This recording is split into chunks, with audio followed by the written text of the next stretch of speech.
Walk with me. I will praise thee, O Yahweh, with my whole heart. I will show forth all thy marvelous works. I will be glad and rejoice in thee. I will sing praise to thy name, O thou most high. When my enemies are turned back, they shall fall and perish at thy presence. For thou hast maintained my right and my cause. Thou sattest in the throne judging right. Thou hast rebuked the heathen. Thou hast destroyed the wicked. Thou hast put out their name forever and ever. O thou enemy, destructions are come to a perpetual end, and thou hast destroyed cities, and the memorial is perished with them. But the I am shall endure forever. He hath prepared his throne for judgment. He shall judge the world in righteousness. He shall minister judgment to the people in uprightness. The I am also will be a refuge for the oppressed, a refuge in times of trouble. And they that know thy name will put thy trust in thee, for the I am has not forsaken them that seek thee. Oh, sing praises to the I am, which dwelleth in Zion. Declare among the people his doings. When he maketh inquisition for blood, he remembereth them. He forgetteth not the cry of the humble. Have mercy upon me, O Yahuwah. Consider my trouble, which I have suffered of them that hate me. Thou that liftest me up from the gates of death, that I might show forth thy praise in the gates of the daughter of Zion. I will rejoice in thy salvation. The heathen are sunk down in the pit that they made, and the net which they hid is their own foot taken. But the I am is known by the judgment which he executeth. The wicked is snared in the work of his own hands. Higgaion, Selah. The wicked shall be turned to hell, and all the nations that forget God. For the needy shall not always be forgotten. The expectation of the poor shall not perish forever. Arise, O Yahweh. Let not man prevail. Let the heathen be judged in thy sight. Put them in fear, O Yahuwah, that the nations may know themselves to be but men. Psalms chapter 9. Deliver me from the hands of evil spirits who have sway over the thoughts of men's hearts, and let them not lead me astray from thee, my God. Establish thou me in my seed forever, that we go not astray from henceforth and forevermore. Jubilee chapter 12 and verse 20. Yes, good morning, good afternoon, good evening. We thank God for you, and you, all on this platforms and those platforms wherever this video is shared. Yes, we're in the 19th chapter of the book of Jasher.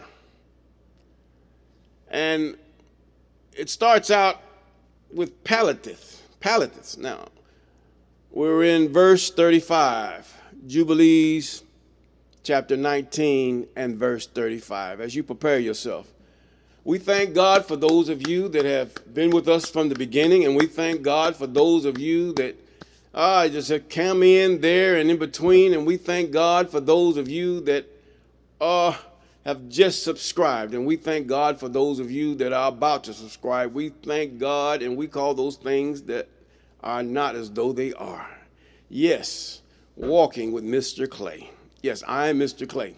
Okay, that's what we're gonna call it. Walking with Mr. Clay. We're walking through these forbidden books, these books that have been rejected, that really hold a lot of significance, that have been left out of the 66 books that are collected with today, which we call our Bible. Now, the 66 books have left out many. Some of you wonder, how did Adam and Eve, how did Cain marry wives? And some of you wonder a lot of things about the books. Who was the serpent that was, how did the serpent talk to Eve in the Garden of Eden? You say, how did they do this? So the fact is that these things are explained through those books that they forbidden, the book of Enoch, the book of Jubilees, the book of Jasher. And also we have what they call the apocryphal books, which the Protestants call 400 years of silence, because they have rejected the books that were written. This is really about the Greek Inquisition. See, the children of Jacob have been through quite a few inquisitions. And even today, there have been inquisitions with the children of Jacob. Yes, and now we're in the book of Jasher. We've gone from Revelation. If you go back into the history or my the different histories that I have, and it's categorized. So YouTube makes sure of that you can categorize them by books. They're by books. If you go back into my history, you'll find out there are books that are categorized from Revelation, even to the laws, the books of the law that's in the 66 books. The book of Genesis, all those books, and then the book of Enoch, and then Jubilees. And now we're in the book of Jasher, the 19th chapter and 35th verse. And this is where we're going to start. Now, Palatith was the daughter of Lot. Now, and she fed a man because the people of Sodom and Gomorrah were very wicked. I mean, very wicked. Now, their wickedness doesn't compare to the wickedness of today or that has occurred in today's time. And now, some of it more or less by specific groups of people or hues of people, and some less. But God's wrath is being really tested in this day and time by the things that governments and people have done because of their biases and because of their pride and their just because they can. And this is what the people of Sodom and Gomorrah are about. Now, in verse 35 it reads, "And the people of Sodom and Gomorrah assembled and kindled a fire in the street of the city. And they took the woman and cast her into the fire, and she was burned to ashes. And in the city of Admah there was a woman in whom they did the like. For a traveler came into the city of Admah to abide there all night, with the intention of going home in the morning. And he sat opposite the door of the house of the young woman's father, who remained there, as the sun had set when he had reached that place. When he had reached that place, they put be there. Now, and the young woman saw him sitting by the door of the house. And he asked for a drink of water, and she said to him, Who art thou? And he said to her, I was in this day going on the road, and she reached here when the sun set. So I will abide here all night, and in the morning I will arise early and continue my journey. And the young woman went into the house and fetched the man bread and water to eat and drink. And this affair became known to the people of Admah, and they assembled and brought the young woman before the judges, that they should judge her for this act. Now, they started with the end of the story. As some movies that you see, they started with the ending, and then they tell you how that this ending came about. Now, verse 41, and the judge said, the judge of death must pass upon this woman, because she transgressed our law. And their law was very crazy. Their law was, should I say, a gaslighting, kangaroo type. I mean, just like the laws today. But it depends on who you are, though. Many laws in different countries are the same way as these here. They're just different. But they have become more cunning in this day and time. And they use the same tactics. The same tactics. I want you to go back and just look at the laws that we have today and the historical things that have happened and some of the things that have happened today.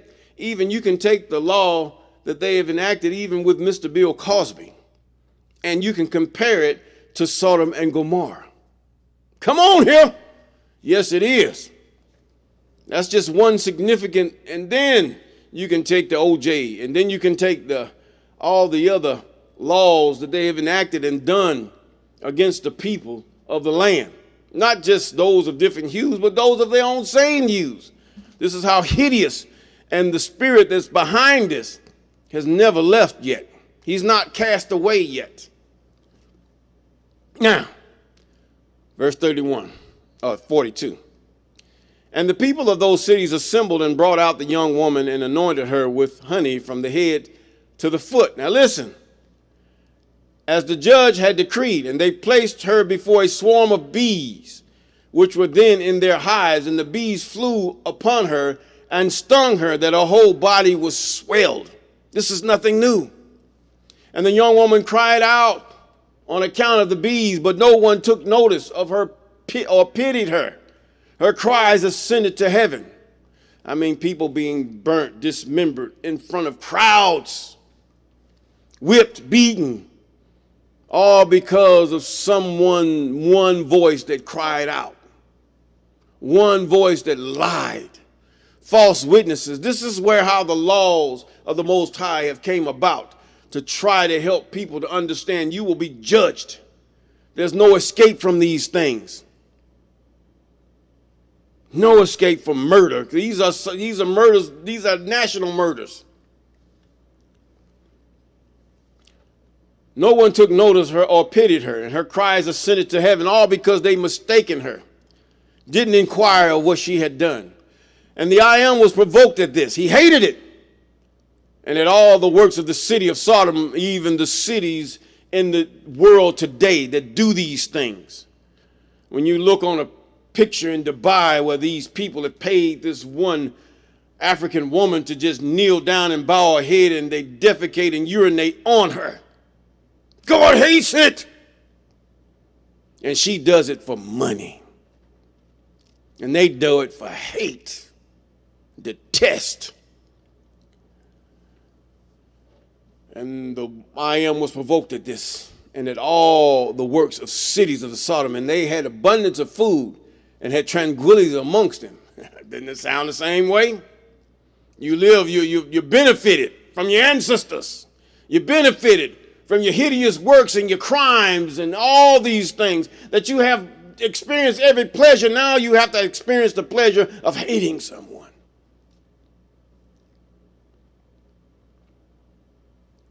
And still would not sustain the poor and the needy in those days. Their evil doings and sins became great before the I Am. The same thing here in this earth today. And the I Am sent for two of the angels that had come to Abram's house to destroy Sodom and its cities. This is the reason Sodom is destroyed.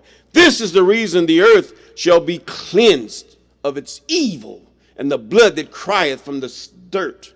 Not only those of the same hue, but those of different hues that have been done, that have been put under, hidden in the dirt and the sand, allowed for the animals and bugs to eat. No even decent burial for the people. And the angels rose up in verse 46 from the door of Abraham's tent after they had eaten and drunk. And they reached Sodom in the evening, and Lot was then sitting in the gate of Sodom. And when he saw them, he arose to meet them, and he bowed down to the ground. And he pressed them greatly and brought them into his house, and he gave them victuals or food, which they ate. And they abode all night in his house. And the angel said to Lot, Arise, go from this place, thou and thou belongest to thee. These people are long gone. They're long gone. They're gone. Even today, women have lost their place. Men have lost his place.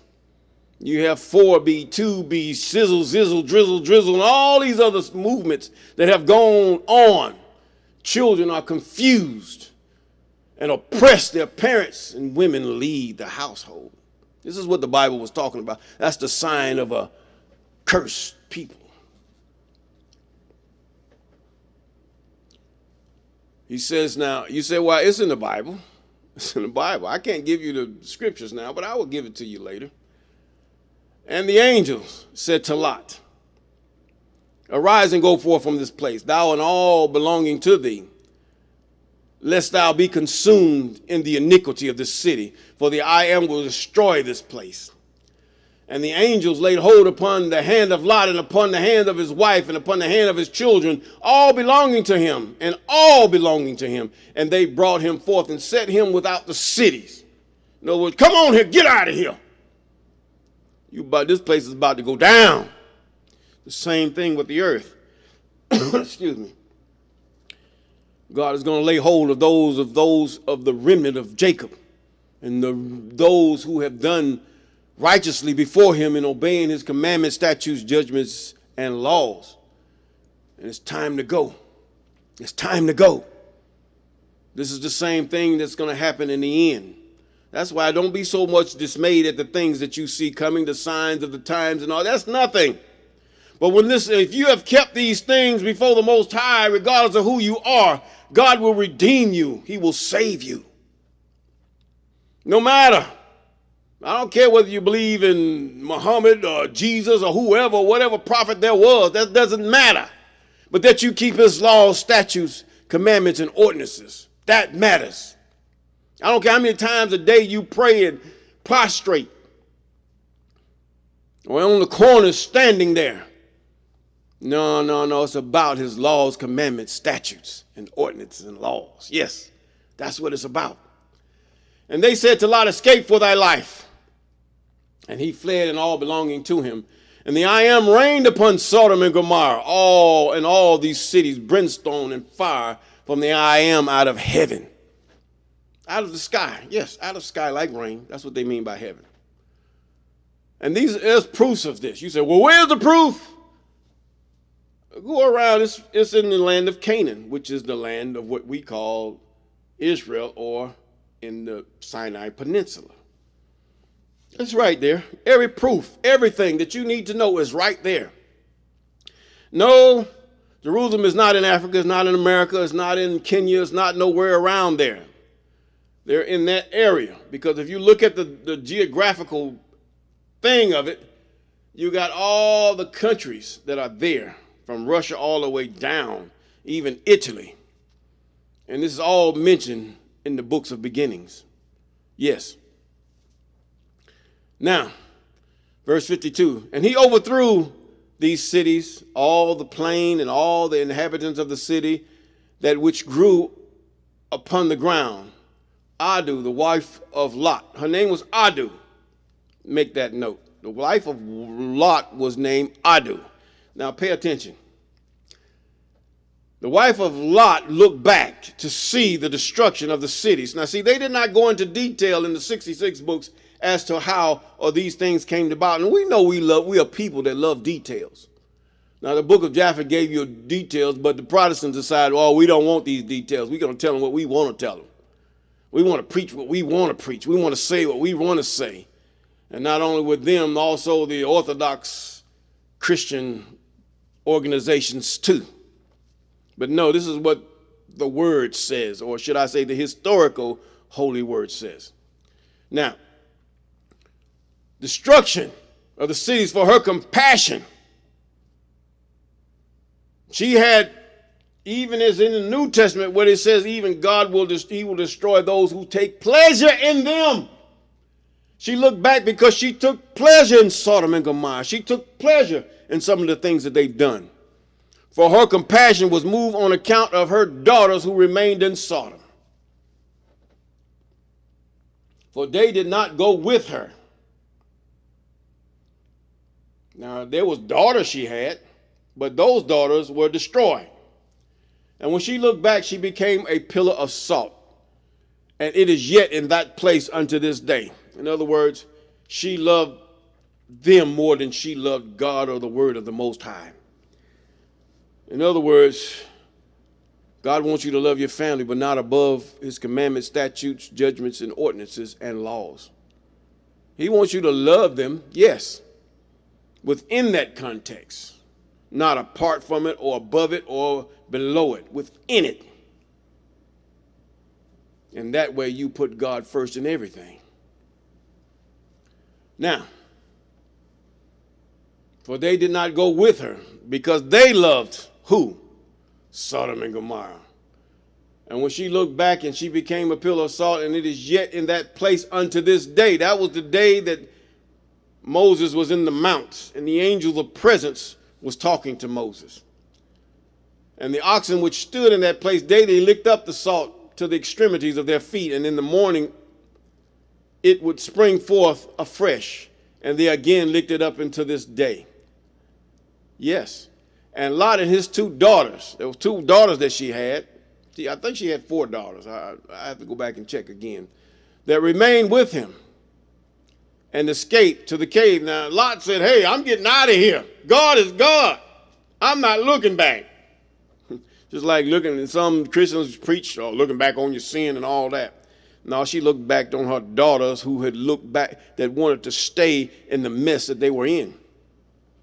Some were killed and everything else. But she looked back. God told her not to. Apparently, those daughters were demised for something, for some reason. Now, and escaped to the cave of Adullam. And there's a cave of Adullam right there in the Sinai Peninsula. There's a cave that Lot was at. And they remained there for some time.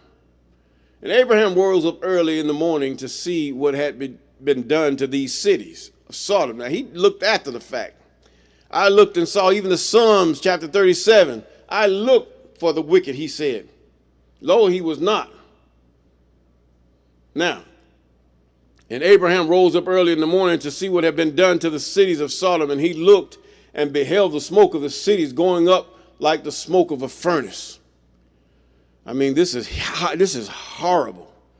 And Lot and his 2 daughters remained in the cave, and they made their father drink wine, and they lay with him. Incest. For they said there was no man upon the earth that could raise up seed from them, for they thought that the whole earth was destroyed. This is why they did it. And they both lay with their fathers, and they conceived and bare sons. And the first was called her son Moab, the Moabites, saying, from my father I conceived him. Is what it means. And he is the father of the Moabites unto this day. And the younger also is called Benami. He is the father of the children of Ammon unto this day. So you have Ammon and the Moabites, which are children of Lot. Make that note. And after this, Lot and his 2 daughters went away from there, and he dwelt on the other side of Jordan with his 2 daughters and their sons. And the sons of Lot grew up, and they went and took themselves wives from the land of Canaan. And they begot children, and they were fruitful and multiplied. Yes, God has a way. I don't care what government you come from or what you call yourself, whether you name yourself after 2 states and 2 continents. God got your number. There's a judgment coming. There's a judgment. The world has already been judged. All we're waiting on is the sentence. That's all we're waiting on. You look up the word judgment. I'm not going to explain it to you because I want to provoke you to think. The world is already judged. But there's an appointed time that the Most High has to execute sentence upon the earth. There's a difference between you go with you're accused. Then you're accused, then you're judged whether you're guilty of the law that you're accused of violating. And then after you've been judged guilty or not guilty, then you go to a sentence, if you want to put it in these terms. This world is judged. Every time a man preaches or talks or any person led by the Most High preaches, they're already showing you God's judgment towards you in the state that you are in now. All you waiting on is a sentence, whether you die before that great and notable day of the Most High or not.